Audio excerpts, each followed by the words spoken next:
Le modèle de modernisation chinois, c'est passé d'abord au-delà du développement économique, technologique, culturel, mais surtout la préservation de l'identité de la Chine.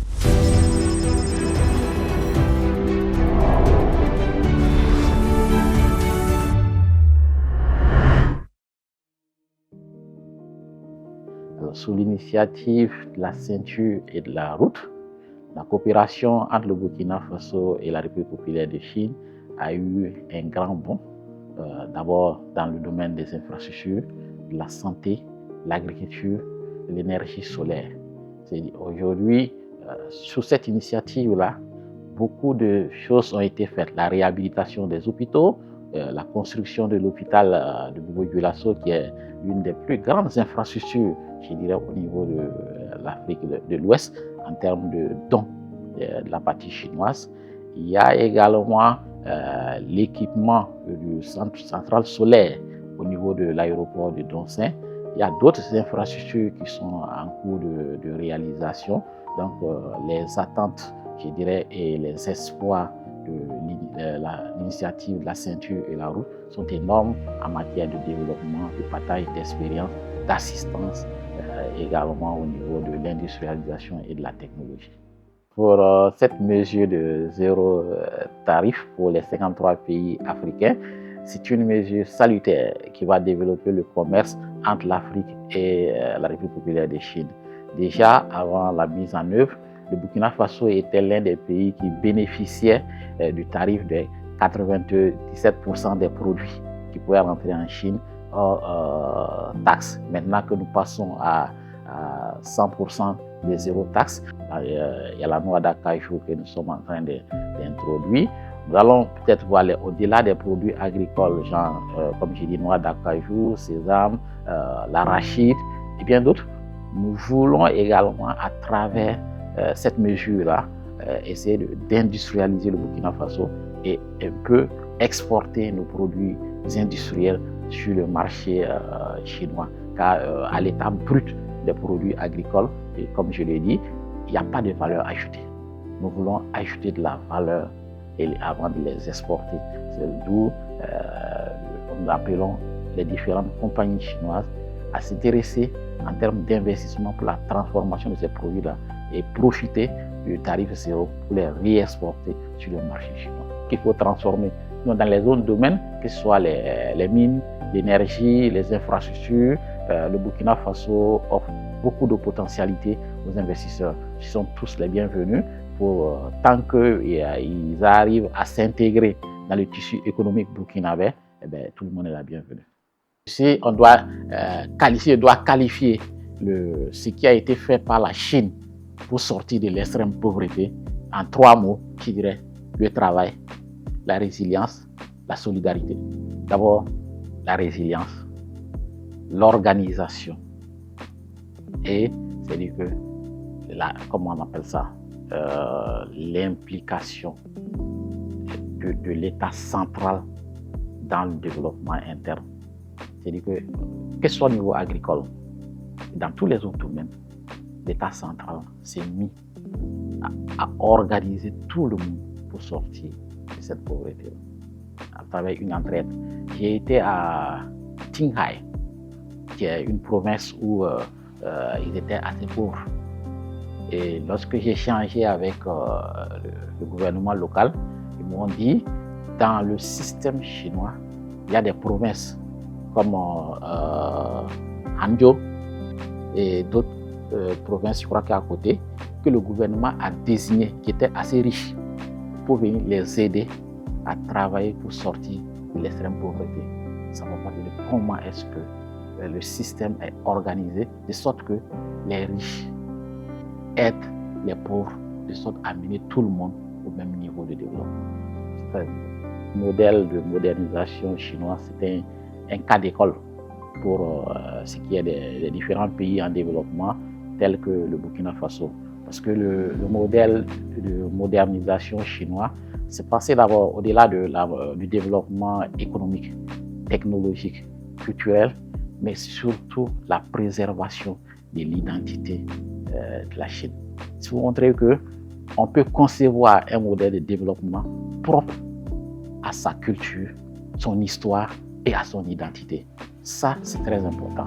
Et pour le Burkina, c'est vraiment très important dans le contexte actuel où nous voulons un développement endogène basé sur les réalités du Burkina Faso, basé sur la culture du Burkina Faso, basé sur notre potentialité. Maintenant, ce qu'on a la plus-value, c'est ce que les partenaires peuvent apporter en termes de contribution technique, en termes de contribution également, en termes de renforcement des capacités et en termes également de partage d'expérience. Ce qu'on attend de la Chine, c'est pour ça. Comment accompagner la vision des plus hautes autorités du Burkina Faso en tenant compte des réalités du Burkina, des potentialités du Burkina et de la culture et l'histoire du Burkina Faso pour moderniser le pays, le faire passer des pays sous-développés à pays développés. Nous avons un plan de développement sur 3 ans qui a été déjà adopté. Et dans ce plan-là, d'abord, nous avons les questions de sécurité, les questions d'industrialisation et les questions de développement socio-économique. Donc, en termes d'industrialisation, nous attendons plus de différents partenaires tels que la République populaire de Chine pour pouvoir partager avec nous ces expériences en termes de développement industriel et également en termes de système d'investissement au niveau local et endogène.